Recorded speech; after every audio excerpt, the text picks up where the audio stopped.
In the flickering shadows of a Mississippi night, a man stands alone, his hands trembling as he feeds decades of hidden sins to the flames. What unholy truths did those records hold? Births stolen, lives shattered, divine justice denied? As the fire roars, he whispers a prayer for mercy that may never come, before vanishing forever into the judgment of the pines. The humid air of Wilkinson County, Mississippi, in the spring of 1868 carried the weight of a world still bleeding from its wounds.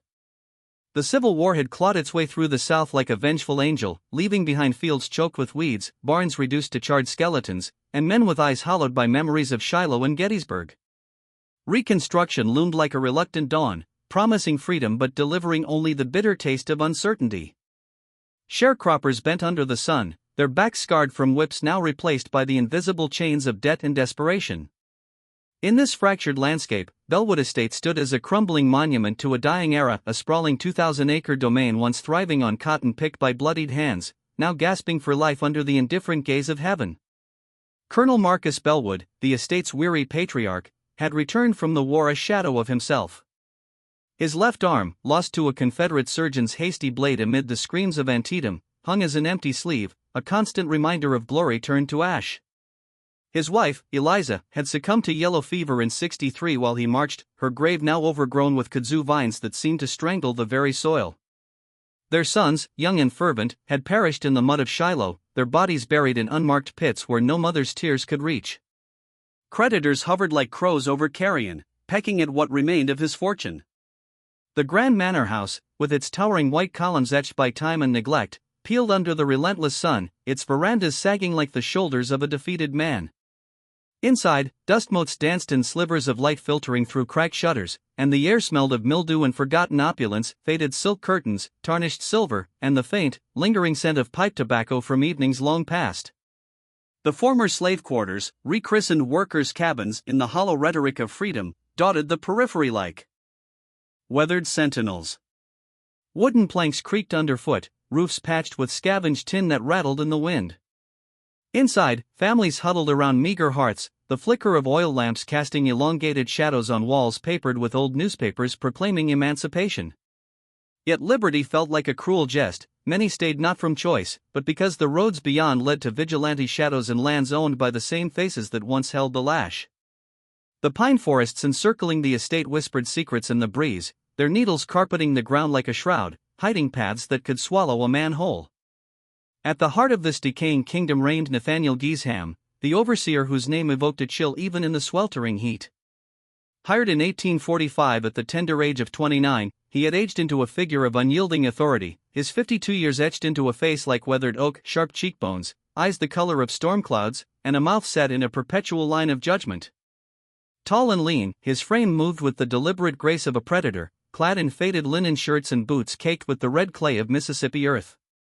Unlike the brutish overseers who thrashed wildly to assert dominance, Gisham wielded power through precision, his cruelty a scalpel rather than a bludgeon. He documented everything in meticulous script, the weight of each bale harvested under the blistering sun, the lashes administered for perceived sloth, the births of children destined for the fields, the deaths that came too soon from fever or despair. His records were his scripture, a testament to order in a chaotic world, bound in leather that smelled of ink and sweat. Post-emancipation, while chaos engulfed neighboring plantations, overseers fleeing north or drowning in whiskey, Gisham adapted like a serpent shedding skin. He negotiated contracts with a velvet tongue laced with steel, managing the ledgers that kept Bellwood afloat amid economic tempests. Colonel Bellwood, retreating into his study with bottles of bourbon that burned like liquid fire down his throat, ceded practical control. Gisham became the unseen hand guiding the estate, his small cottage near the main house a bastion of solitude where he pored over figures by candlelight, the flames dance mirroring the flicker of his conscience if he possessed one. Among the workers, whispers painted him as a devil in human form, not for spectacles of violence, but for the cold calculus that turned lives into entries on a page.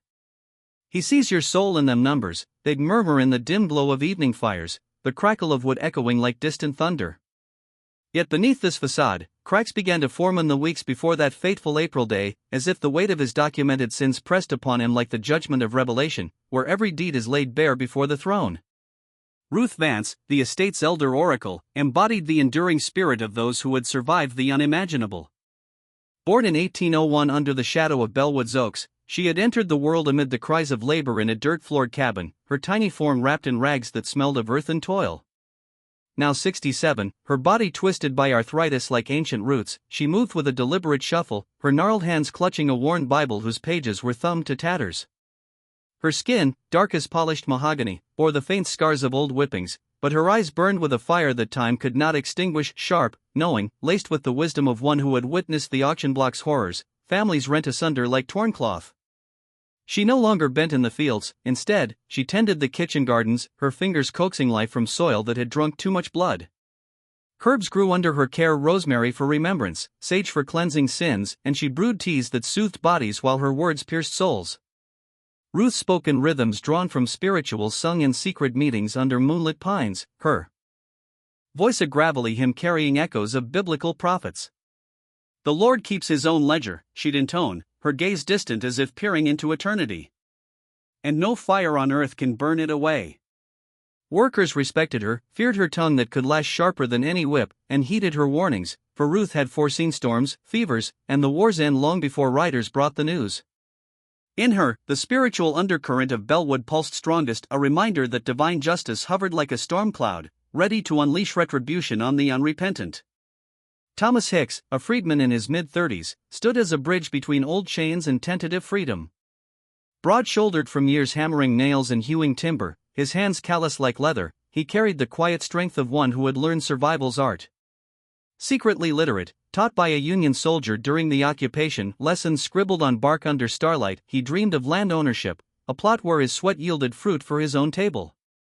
His cabin, shared with a wife and 2 young children, smelled of pine resin and fresh-baked cornbread, a haven amid uncertainty. Observant and steady, Thomas noticed the subtle shifts in the estate's rhythm, a tool misplaced, a glance averted, the way birds fell silent in the pines as if sensing impending doom. As March bled into April, an unnatural pall settled over Bellwood, thick as the morning fog rolling off the Mississippi River. The air grew heavy, scented with blooming magnolias masking the undernote of decay, rotting wood, stagnant ponds, and something indefinable, like the ozone before lightning strikes. Workers moved with hushed caution, their conversations dipping into whispers when Gisham passed, his shadow lengthening like a harbinger. He, once the epitome of routine, rising at dawn to the crow of roosters, inspecting fields with a measuring eye, now faltered. Distracted stares replaced his sharp commands, he'd halt mid-stride, head cocked as if heeding voices from the ether, perhaps the echoes of cries long silenced in his records. Thomas first glimpsed the unraveling one twilight in late March, the sun dipping behind the pines in a blaze of crimson, painting the sky like spilled blood. Repairing the office porch, nails biting into wood with rhythmic thuds, he peered through a grimy window. Inside, Gisham sat enthroned amid towers of ledgers, the room a vault of secrets with shelves groaning under the weight of bound volumes. Lamplight flickered, casting grotesque shadows that twisted like demons on the walls. Gisham's finger traced entries, pausing on names, dates, infractions, perhaps a whipping in 52, a sale in 59, a death unmarked by grief. His face, usually a mask of control, contorted, brows furrowed in dread, lips murmuring silent prayers or curses. Was it guilt clawing at him, the accumulated sins of a system he upheld? Thomas felt a chill, as if witnessing a man confronting his own damnation, the records a mirror reflecting the abyss. The tension coiled tighter with April's arrival, the days lengthening like drawn-out confessions. Colonel Bellwood barricaded himself in his study, the clink of glass against teeth punctuating his solitude, his mutterings seeping through doors like smoke. The remaining white staff, a housekeeper with weary eyes, a groundskeeper scarred by sun, 2 clerks buried in paperwork, tiptoed through duties, their faces pale as if sensing a spectral presence. Among the freed workers, evenings in cabins became vigils, candles guttering as stories unfolded, tales of ghosts in the fields, moans carried on the wind, omens in the flight of crows. Ruth Vance amplified the unease, her prophecies delivered from the kitchen steps where she shelled peas with rhythmic snaps. "Smell that?" she'd ask, nostrils flaring, detecting phantom smokeware. None burned. "It's the scent of reckoning, slow burning like brimstone in the pit." Dismissed by some as age's folly, her words rooted deep, she had endured the plantation's darkest epochs, the auctioneer's gabble falling like judgment, children wrenched from arms amid wails that pierced the soul, acts of violation cloaked in master's privilege. If Ruth spoke of divine accounting, it carried the weight of scripture, "For nothing is secret that shall not be made manifest," she'd quote from Luke, her voice trembling with conviction. Gisham's descent accelerated in his final week, a man unraveling thread by thread. Night patrols became ritual, lantern swinging like a pendulum, revolver glinting in moonlight, his footsteps crunching gravel as he circled the estate. Sleep evaded him, he barricaded the record room, the doors bolt sliding with a metallic finality, as if warding off avenging spirits. When Thomas approached with reports, papers crisp under his arm, Gisham's voice barked through wood, "Leave them outside. Enter, and face consequences eternal." His eyes, glimpsed through cracks, burned with feverish intensity, pupils dilated like voids. On April 13th, dawn broke gray and oppressive, clouds gathering like witnesses to trial. Gisham emerged from his vigil, face gone as a skull, clothes rumpled and stained with ink. He strode to the colonel's study, the door creaking open on hinges that screamed protest. Inside, voices rose, muffled thunder, accusations, pleas, denials. "What have you done?" the colonel might have roared, his one hand slamming desk. "Those records, our legacy." Gisham exited stone-faced, leaving Bellwood to drown in whiskey, the bottle's amber glow a false light in gathering dark. April 14th arrived under a sky unnaturally clear, the sun a merciless eye bearing down. Heat shimmered off fields, air thick with humidity that clung to skin like guilt. Workers toiled, plows slicing earth with gritty rasps, livestock lowing in pens, hammers echoing like heartbeats. Thomas, on the main house's western porch, sweat beading on his brow, replaced rotted boards, the wood splintering with each nail driven home. From his vantage, he spied Gisham, canvas bag slung over shoulder, heavy with purpose, face etched in resolve. The overseer glanced furtively, shadows playing across his features like doubts, then vanished into the record building, a squat brick fortress, windows barred like prison cells, door locking with a resonant click. An hour ticked by, measured in sweat and labor. Normalcy reigned deceptive, birdsong trilling falsely cheerful. Then Ruth appeared on back steps, head tilted, inhaling deeply. "You smell it, boy?" Her voice cut sharp, laced with dread. Thomas paused, hammer mid-swing. At first, nothing, but then, insidious, the acrid tang of burning paper, curling like serpent's breath. Eyes locked on the building, wisps of smoke seeping like exhaled sins. "Lord Jesus," Ruth murmured, crossing herself. "The fire of purification, or damnation?" Thomas bolted, boots pounding dirt, heart thundering. Closer, the scent intensified, charred leather, ink vaporizing, history dissolving. He hammered the door, "Mr. Gisham." Fire. Silence, save flames' hungry crackle. Pounding again, knuckles raw. Workers converged, faces etched in fear, buckets clutched, but hesitation gripped them, echoes of old subservience. Through the window, a vision from hell, smoke billowing like wrathful clouds, fire devouring the center pile, ledgers curling black, pages fluttering like dying birds, journals surrendering secrets to inferno.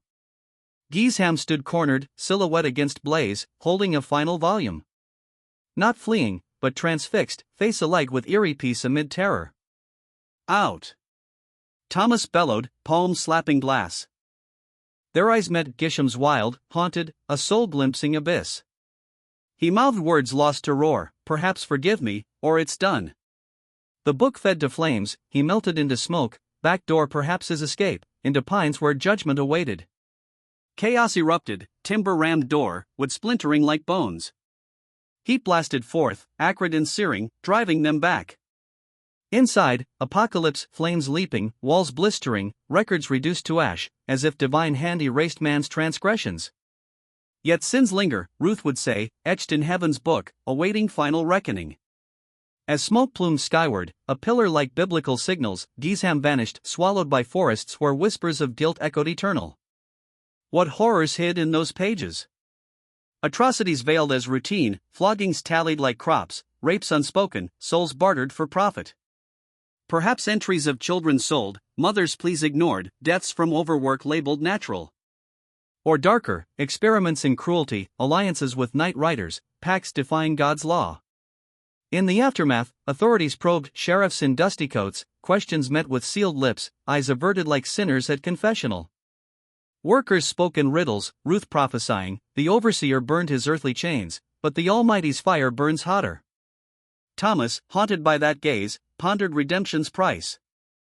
Bellwood's legacy smoldered, a cautionary parable: sins documented or destroyed, divine justice pursues. In Mississippi's pines, Gisham's ghost may wander, seeking absolution in shadows, a reminder that no disappearance escapes the overseer above. The flames roared like the wrath of an avenging deity, devouring the record room's innards with insatiable hunger.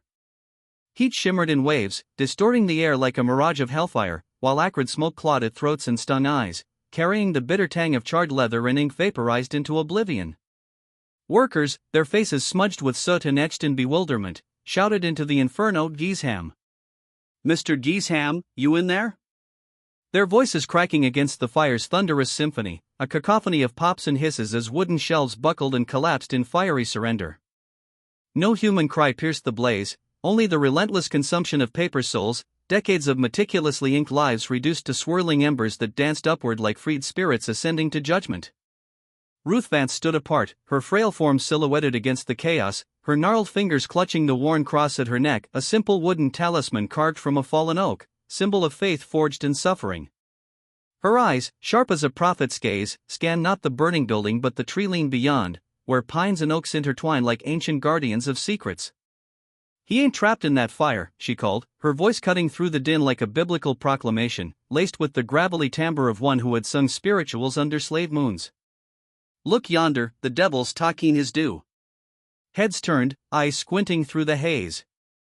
There, fleeting as a ghost at twilight, a lean figure darted among the trees, his stride purposeful yet haunted, coat-tails flapping like tattered wings. Even at distance, the rigid posture betrayed Nathaniel Gisham, the overseer whose hands had penned both order and atrocity. A young freedman bolted after him, boots pounding the red clay earth, kicking up dust that mingled with smoke. Others hesitated, torn between the blaze and the pursuit, their shadows lengthening in the afternoon sun like accusatory fingers. But the forest claimed its quarry swiftly. By the time pursuers reached the underbrush, thorny vines snagging at pants, leaves rustling like whispered condemnations, Gisham had dissolved into the green abyss. No snapped twig, no footprint in the soft loam, no echo of flight. It was as if the woods, complicit in divine mystery, had parted to swallow him whole, sealing the path behind with impenetrable foliage. Behind them, the record building belched flames skyward, a pillar of smoke rising like the biblical signal from Sodom, warning of sins laid bare. The workers pivoted back to salvation's labor, forming ragged lines with buckets drawn from the well, water sloshing in frantic rhythm, passed hand to hand, black and white alike united in urgency. Splashes hissed against glowing bricks, steam rising like exorcised demons. The structure, forged of sturdy masonry, held firm against collapse, its roof beams groaning but unyielding, a testament to human hubris. Yet inside, all was lost, ledgers curling black, contracts disintegrating into flakes, journals, those leather-bound tomes rumored to hold unspeakable truths, reduced to skeletal husks amid glowing coals. The air thickened with the scent of destruction, a metallic undernote of melted locks and scorched wood, evoking the biblical furnace where idols were cast down. Colonel Marcus Bellwood emerged onto the veranda, drawn by the clamor like a moth to flame. His one good arm gripped the railing, knuckles white as bone, his frame swaying from the whiskey's embrace amber liquid that burned his veins like liquid penance. His face, lined with war's scars and loss's hollows, twisted in numb horror, eyes reflecting the blaze as if seeing his own soul's reckoning. No commands issued from his lips. He stood mute, a fallen king witnessing the erasure of his empire's chronicle, the peeling paint of the manor house flaking like shed sins under the heat's gaze. The fire raged for 3 interminable hours, the sun dipping lower, casting elongated shadows that seemed to reach toward the inferno as if to pull secrets from the ashes. When at last it sputtered out, exhausted by its feast, the building stood as a blackened shell, walls soot-streaked like mourning veils, roof intact but sagging, interior a wasteland of char and ruin. Embers glowed faintly, winking like malevolent eyes in the gathering dusk. As twilight bled red through the smoke-veiled sky, painting the pines in hues of blood and judgment, riders were dispatched to Woodville. The county sheriff, Elias Porter, a grizzled veteran with a badge tarnished by pre-war complacencies, arrived at moonrise, his horse's hooves clattering on the gravel drive. Flanked by 2 deputies, lanterns swinging like pendulums of inquiry, he surveyed the scene, the acrid aftermath, witnesses huddled in clusters, their breaths visible in the cooling air. Interviews unfolded under starlight, voices low and halting, Thomas Hicks recounting the canvas bag's ominous bulge, Ruth Vance speaking of omens like burning paper in the wind. Porter's notebook filled with scrawled notes, his face illuminated by lantern glow, revealing a furrowed brow and eyes shadowed by doubt. Gisham had fled with naught but his garb and that bag, perhaps provisions, coins, a revolver for the wilderness's perils. A search party coalesced at dawn, lanterns replaced by sunlight filtering through canopy leaves. Hounds bayed, noses to ground, their howls echoing like calls to the damned. Men fanned out former slaves in white side by side, axes hacking at undergrowth, boots sinking in mossy earth scented with pine resin and decay. Through tangled thickets they pressed, thorns drawing blood like sacrificial offerings. Sweat mingling with morning dew. Night fell again, torches flickering like souls in purgatory, but no trace emerged, no discarded wrapper, no campfire's cold ashes, no whisper of passage. The forest, vast and unforgiving, seemed to conspire, its winds erasing tracks, its shadows concealing flight. For a week they expanded, circles widening like ripples in a pond of mystery, inquiries telegraphed to river ports, descriptions nailed to tavern walls, rewards promised in faded ink. Yet silence reigned, profound as a grave's hush. On April 22, under a sky heavy with unshed rain, Porter penned his report in the dim light of his office, while scratching parchment like accusations. Subject Nathaniel Gisham, aged 52, fugitive for arson and dereliction. Evidenced mental affliction prior, motive obscured by destruction of evidence. Without records, truths entombed in ash. The declaration hung like a shroud, acknowledging the improbable. Gisham had evaded earthly justice, perhaps claimed by higher courts. In the wake, Bellwood estate languished in limbo, a spectral domain where time slowed like molasses in winter. The colonel retreated deeper into his study, bottles clinking in solitude, their contents a false bomb against gnawing voids, echoes of lost suns, a wife's fevered gasps, fortunes evaporated like morning mist. Whitestaff drifted away, spooked by the arson's enigma, their footsteps fading down dusty roads toward uncertain futures. Freed workers persisted in a fragile rhythm, contracts honored sporadically when Bellwood's haze cleared enough for payment. Fields lay half-tended, weeds encroaching like forgotten sins, the air humming with insects and unspoken questions. Thomas Hicks, thrust into stewardship by necessity, shouldered the burden with reluctant grace. His hands, calloused from hammer and saw, now gripped a makeshift ledger purchased in Woodville's general store, its pages crisp and untainted. By candlelight in his cabin, flames dancing shadows on walls adorned with his children's drawings, he noted plantings, repairs, merchant dealings, simple columns evoking Gisham's ghost, yet infused with equity's hope.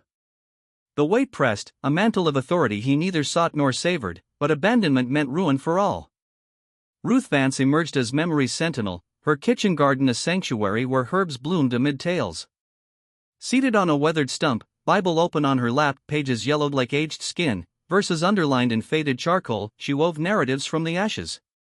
Not the sterile facts of ledgers, but the raw marrow of lives. Sarah, literate and defiant, sold southward amid wails that pierced the night. Twin brothers cleaved at 8, one chained to Bellwood soil, the other vanished to New Orleans' merciless blocks. Abraham, fugitive toward Union's salvation, hunted by baying hounds, dragged back bloodied, his spirit shattered under Gisham's clinical gaze. Punishment? Ruth would murmur, eyes distant as if reliving the lash's whistle, the skin's tear. Enough to steal a man's will, send him to winter's grave. These stories unfurled on porches at dusk, fireflies winking like divine sparks, or in the clapboard church where hymns rose like incense, spirituals of Exodus and Promised Land, underscoring themes of bondage and redemption. Whispers coalesced into inquiry, what horrors lurked in those incinerated pages? Mere accounts seemed paltry, embezzlement wouldn't propel a man to wilderness exile, forsaking all. No, the records held deeper damnation, catalogues of cruelty so vivid they could indict under Reconstruction's nascent laws. Thomas pondered in solitude, recalling glimpsed fragments, not just yields and assignments, but infractions cross-referenced with punishments, lashes enumerated, instruments detailed, recoveries timed like grim experiments. Evidence for tribunals, where overseers faced reckoning for whips and chains, though such justice flickered fragile amid resurgent shadows. He confided in Ruth one starlit eve, her cabin's hearth crackling like judgment's prelude. It was proof against him, Thomas ventured, voice low. Crimes that could hang a man in these new courts. Ruth nodded, firelight etching her features like ancient runes. Half-truth, child. Not just his deeds, the colonel's commands, visitors' violations, doctors' silences. Every death unmarked, every sail's tear, every child begot in shadow, every woman broken and returned hollow. Dates, names, details, all in his neat hand. Why document such peril? Thomas pressed. Ruth's laugh was bitter, wind through dry leaves. Order was his god, columns his altar. Thought ink sanctified evil into commerce. But the Lord tallies true, sin stacks like Babel's tower, till it crumbles. Perhaps awakening struck Gisham, conscience stirred by war's end, threats of exposure, or divine whisper in sleepless nights. He chose fire's absolution over revelation's scourge. As spring yielded to summer's swelter, air thick with humidity, cicadas chorusing like accusatory choirs, rumors drifted to Bellwood like wayward smoke. A Woodville shopkeep swore a gaunt figure, Gisham's likeness, bartered old coins for provisions, hardtack, rope, a map, eyes averted, voice mute.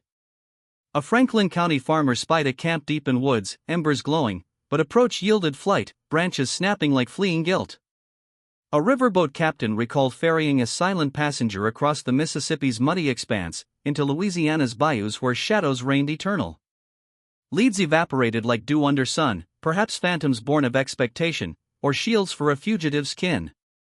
Sheriff Porter mounted one final hunt in June, humidity cloaking men like penance robes. Tips of Kentucky kin spurred letters northward, Paducah's dusty streets, Louisville's bustling wharves, Lexington's rolling hills, all yielding naught. Federal queries probed ports for exodus, but silence prevailed. Pursuit waned amid greater tempests, reconstructions. Fractures, clans' nocturnal terrors in white hoods, economic gales uprooting lives. Bellwood's decline accelerated, the manor house creaking in winds like a soul's lament. Colonel Bellwood met his end in September, slumped in his study amid empty bottles, breath stilled by despair's grip, debts a noose tighter than any rope.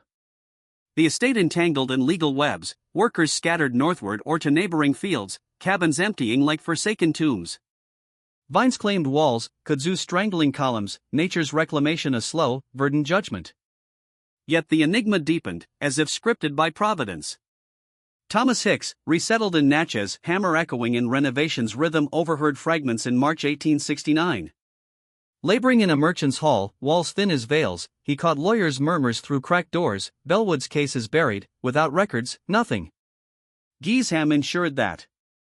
Whiskey glasses clinked, voices laced with resignation, unveiling layers of conspiracy where ashes concealed not just personal sins, but systemic horrors, perhaps pacts among elites, atrocities veiled in propriety, now safe from light. In this tapestry of vanishing and revelation, Gisham's flight evoked biblical wanderers, Cain marked, fleeing eastward, Jonah swallowed by depths.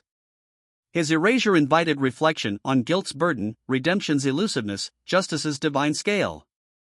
Bellwood's ruins stood as parable, earthly records burn, but heaven's ledger endures, inscribing every deed in indelible fire.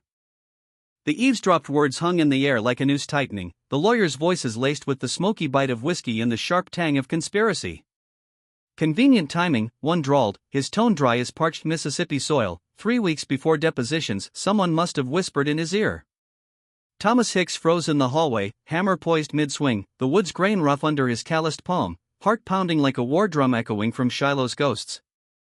Natchez in March 1869 buzzed with Reconstruction's fragile hum, the streets alive with freedmen bartering at markets scented with river mud and fresh-baked bread, federal troops patrolling in faded blue uniforms, their boots thudding on cobblestones like judgments deferred.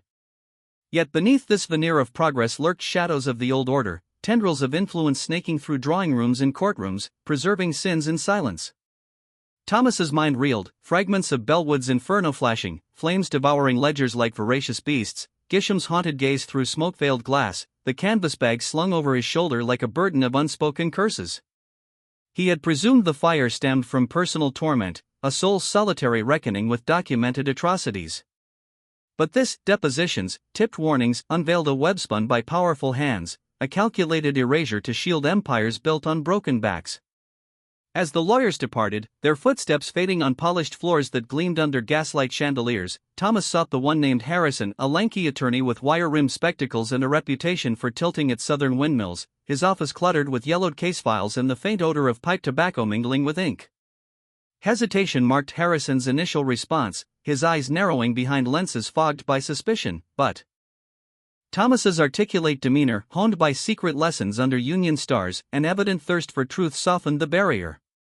Seated in a creaking leather chair, the room's walls lined with law tomes bound in calfskin that smelled of age and authority, Harrison unfolded the tale like a forbidden scroll. In the crisp dawn of 1868, a freedwoman named Catherine Wells had ignited a spark of justice from her modest cabin in Baton Rouge, its thatched roof leaking during Louisiana's torrential rains, walls papered with emancipation broadsides yellowing at the edges.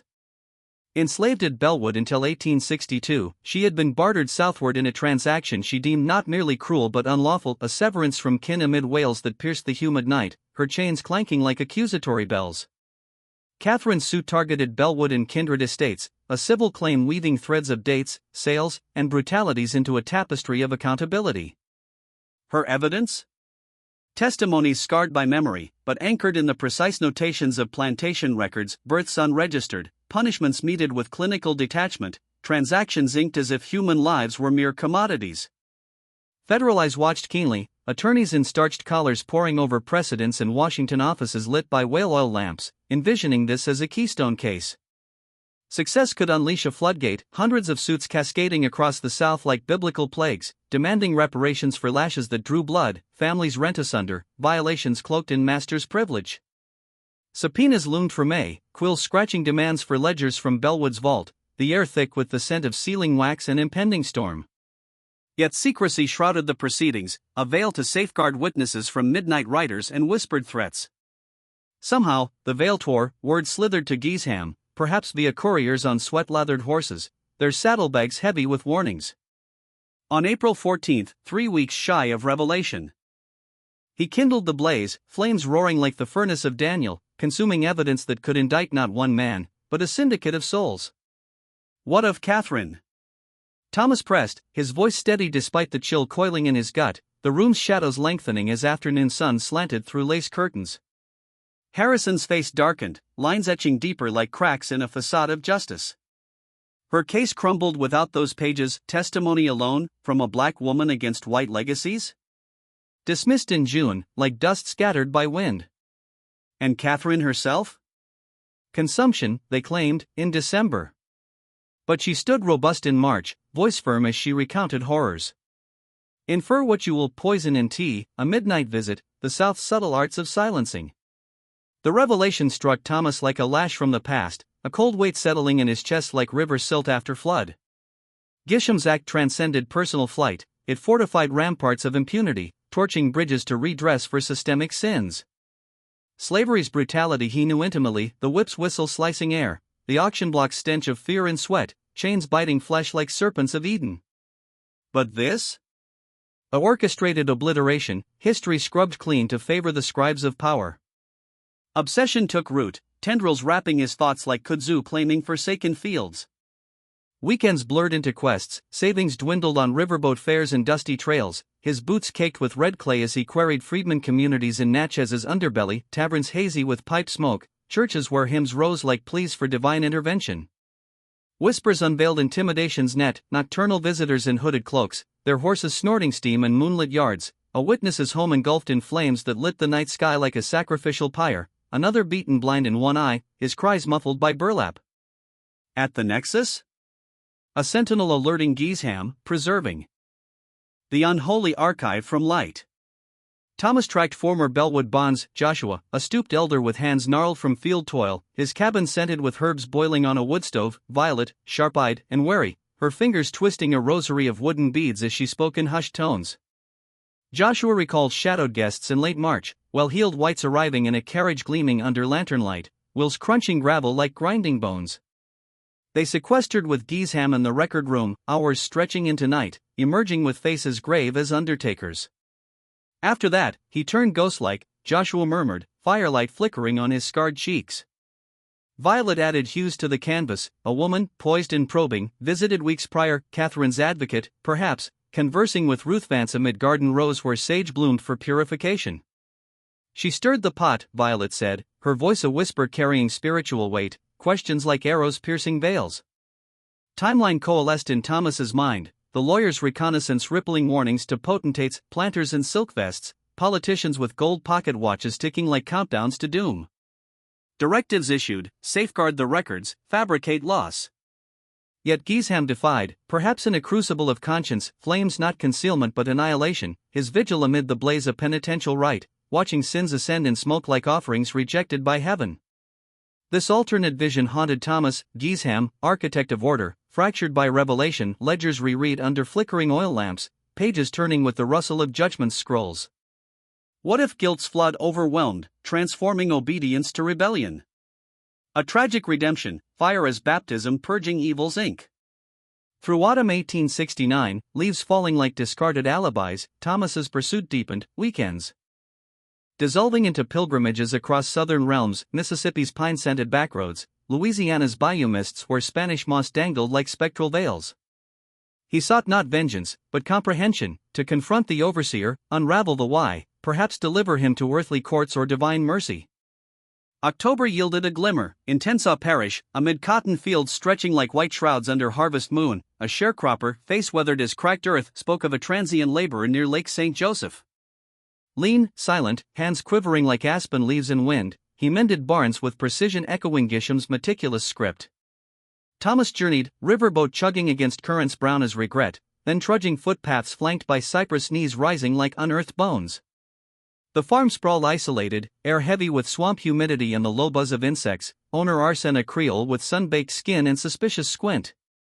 Posing as itinerant carpenter, Thomas probed gently, words weaving around distrust like vines on trellis. Aye, he was here, Arsene conceded, accent thick as gumbo, gesturing to a barn where hay bales stacked like forgotten tomes. 3 weeks of fine work, fences straight as judgment lines. Then poof, gone at dawn, wages forsaken. No destination uttered, but the eve prior, sounds from the loft, sobs or supplications, a soul wrestling angels in the dark. Broken man, Arsene mused, spitting tobacco juice that stained the dirt. Belongings? Just that old canvas sack, guarded like scripture. Thomas's pulse quickened, the bag, relic of April's dawn, repository of salvaged secrets amid destruction's feast. Trail evaporated like morning fog, rumors flickering, sightings in Alexandria's bustling markets, scents of spice and river fish, Vicksburg docks where steamboats whistled departures, laborers heaving crates. Under glaring sun. Gisham morphed spectral, a wanderer in wilderness, invisible as cane postmarking. Then, February 1870, 2 years since flames danced like demons, Providence delivered. A letter arrived at Thomas's Natchez boarding house, envelope frayed from forwarding, handwriting erratic as a fever dream. No name, initials NG, postmark Shreveport, where bayous whispered secrets to willows. Hands shaking like Gisham's reputed tremor, Thomas slit the seal, unfolding a page crammed with confession, ink blots like tears on parchment. Mr. Hicks, it began, script sloping as if penned in haste under dim lantern, inquiries reveal your pursuit. You merit truth. What I incinerated was abomination, 23 years of catalogued wickedness, cruelties tabulated neatly, as if columns sanctified savagery. Duty bound me, orders from above, faith in precision's virtue. Erroneous. 3 weeks prior, emissaries arrived, shadows of influence, bearers of Wells's suit tidings. Subpoenas imminent, cascades of cases. Directive, conceal, fabricate ruin. Instead, I immersed days, nights devouring pages, lamplight burning eyes like conscience's brand. Revelation dawned, entries not numerals, but souls, children bartered, prices beside tender ages, floggings logged dispassionate as harvests, deaths masked as maladies, truths I veiled, births fatherless, violations implicit, escapes thwarted, repercussions etched. The system would wield these as shields, lawyers twisting facts, witnesses cowed, legitimacy forged from documentation's facade. Thus, fire, not evasion, but denial of further malice. Forgiveness eludes, I dwell in purgatory script, nightmares replaying lashes echoes, cries unheeded. Convey to Ruth Vance, sorrow profound. The letter's weight pressed like a millstone, spiritual echoes resounding, Gisham as fallen scribe, his blaze a defiant echo of biblical bonfires purging idols. Themes of redemption flickered, conscience awakened, destruction as atonement's spark, though incomplete. Thomas pondered divine ledger, where no erasure holds, sins inscribed eternal. Bellwood saga, through this veil, transcended mystery, parable of guilt's pursuit, justice's inexorable tide, haunting legacies in Reconstruction's dawn. Yet questions lingered. Canvas bag's contents a cipher, perhaps a salvaged journal, remnant of truth for personal torment. Gisham's wanderings evoked prodigals, seeking absolution in exile's thorns. Thomas, letter folded in breast pocket like a talisman, felt closure's edge, obsession yielding to reflection, on system's sins, individuals' reckonings, heaven's unerring eye. Thomas Hicks sat alone in his Natchez boardinghouse room that February evening of 1870, the single oil lamp casting a wavering circle of amber across the cheap pine table. Rain drummed softly on the tin roof, a steady rhythm like distant funeral bells. The letter from NG lay unfolded before him, its edges curling from travel, the cramped handwriting a mirror of Gisham's lifelong obsession with precision, now fractured by tremor and torment. Thomas read it thrice, each pass stirring a storm within, anger at the overseer's arrogance, sorrow for the lives tallied like cattle, and a grim, reluctant satisfaction that the man had glimpsed his own damnation. Gisham had not fled merely to save his skin. He had performed a terrible arithmetic, better no records than records twisted by the guilty to mock justice. Yet the letter revealed a deeper blindness. By torching the ledgers, he had not only denied the powerful their shield, he had robbed the powerless of their proof. The same controlling hand that once inked punishments now decided, unilaterally, what history could bear witness to. Paternalistic to the end, Gisham had played God with memory itself. Thomas folded the page with deliberate care, as if handling fragile relics, and slipped it between the leaves of his own journal, a plain notebook of lined paper, its cover worn from years of quiet reflection. He never shared its contents. The words were too raw, too private, a bridge between victim and perpetrator that no one else needed to cross. But he honored one request. Months later, when paths crossed again with Ruth Vance, now frail, leaning on a hickory stick carved with crosses, he delivered Gisham's sorrow. The old woman listened in silence, her eyes fixed on the horizon where pines met sky. Then, voice low and unyielding, "Sorry don't resurrect the dead, child. Sorry don't heal the whip scars. Sorry is just another word the guilty hide behind."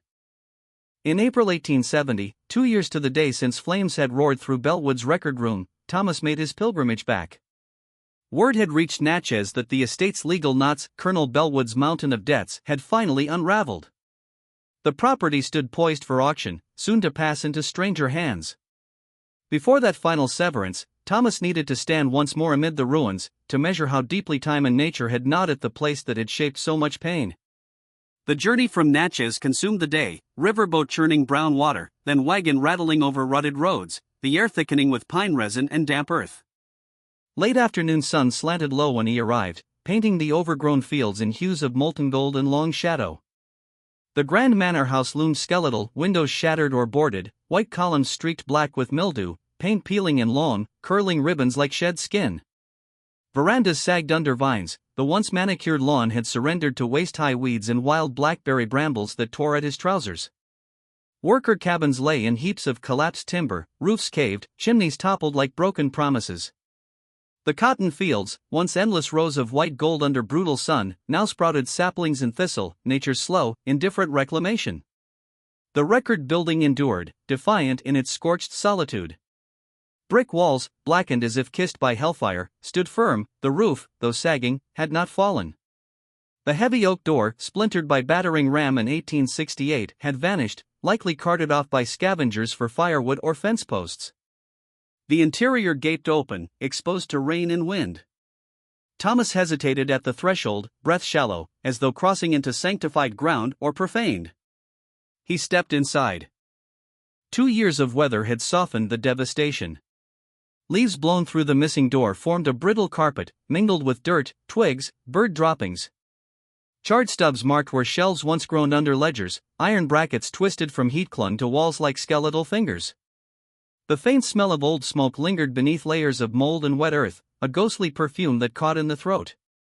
Thomas moved slowly, boots crunching debris, reconstructing the room in memory, Gisham at his desk, quill scratching under lamplight, columns of suffering aligned with ruthless order. All vanished now, reduced to ash that wind had long scattered. He was turning to leave when metal glinted in the far corner, half buried beneath leaf mold and crumbled mortar. Heart lurching, he knelt, brushed away the detritus with careful sweeps of his hand. A document box, sturdy tin, paint blistered black, hinges warped but intact. Such containers had guarded the plantation's most sensitive papers, manumission promises never honored, private debts, transactions too shameful for open ledgers. The fire had licked but not devoured it. Thomas pried the lid with trembling fingers. Inside lay 3 documents, edges singed to charcoal lace, surfaces mottled by smoke, yet large swaths of ink remained legible, miraculous survivors, as though Providence had spared them for witness. The first, a bill of sale, March 1861. Catherine Wells and her children, a boy of 5, a girl of 3, transferred to a Louisiana plantation. Price itemized in cold numerals. A marginal note, in different ink in Gisham's unmistakable hand, per Colonel Bellwood's order, children retained at Bellwood. Woman conveyed alone.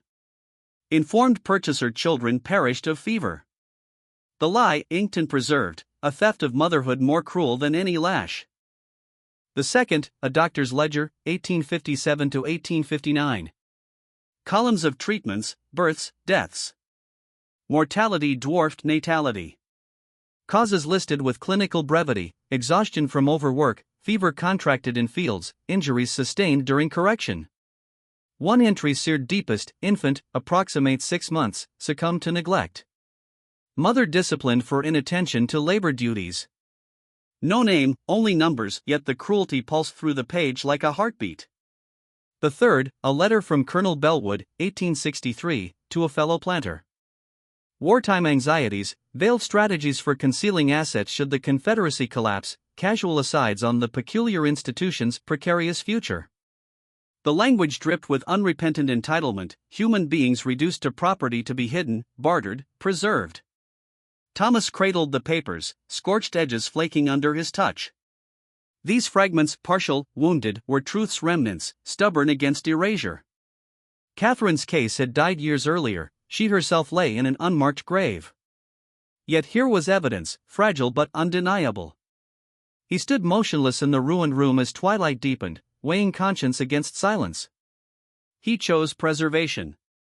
These pages belonged not to vengeance, but to memory. He would entrust them to Harrison, ensure their existence entered some official ledger, however belated. If historians ever sought the unvarnished past, these scorched truths might surface. As he prepared to depart, his gaze caught faint scratches on the smoke-blackened brick near where the box had lain, shallow, deliberate grooves, nearly invisible unless sought. He leaned close, tracing them with fingertips. God forgive what I have documented, not justification. Not apology in full. Simply a plea, carved in the final hours before he struck the match. Thomas's throat tightened. He photographed the words with his memory, then gathered the documents, wrapped them in oilcloth, placed them in his satchel, and walked out of Bellwood for the last time. He delivered the papers to Harrison, who, though the well suit had long closed, accepted them gravely, filing them with an affidavit Thomas swore before a notary. Decades later, in the 1890s, when scholars began piecing together slavery's grim ledger, these fragments would surface among primary sources, small lights in a vast darkness, insufficient for courtroom justice but sufficient for testament. Nathaniel Gisham vanished into legend. Rumors drifted like smoke: a gaunt laborer on Texas railroads, hammer ringing in rhythm with guilt; a hermit in Arkansas Ozarks, speaking to no one; a bloated body pulled from the Red River, unidentified. None confirmed.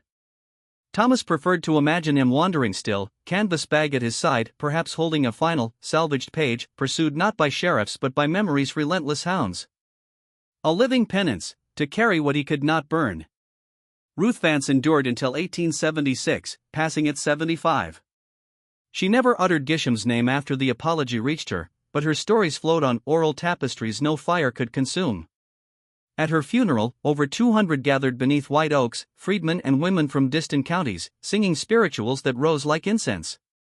She left no written record, yet her voice echoed louder than any ledger. Bellwood's fate unfolded quietly. Timber interests claimed it. The manor was raised in 1875, bricks reused in new barns and chimneys.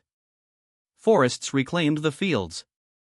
The record building lingered, a charred sentinel, until a 1913 storm toppled it into rubble. Today the land lies private, thickly wooded, unmarked. Only those who know precisely where to search find faint depressions, ghost outlines of cabins, or rusted iron spikes half buried in humus. Catherine's children, declared dead to facilitate her sale, lived. Sold separately to Georgia plantations in 1862, they survived war and emancipation, built lives in freedom's uncertain dawn. Mother and children never reunited, never learned the other's survival. Some wounds echo across generations, silent as unmarked graves. Thomas Hicks remained in Natchez, carpenter and quiet leader among freedmen. He never wed, never spoke publicly of Bellwood. His private journal, discovered by descendants long after his death, held his meditations. Gisham believed fire could erase evil. But evil dwells not in ink, but in systems, in hearts that profit, in societies that permit. Burning evidence only obscures proof, it does not unmake suffering. In the end, Gisham's final act mirrored his first, control. He who lived by documentation died trying to dictate memory's boundaries. Yet memory defies torches.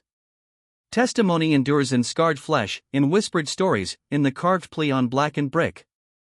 The precise contour of Nathaniel Gisham's soul on April 14, 1868, whether conscience, cowardice, or calculation drove the match, remains veiled.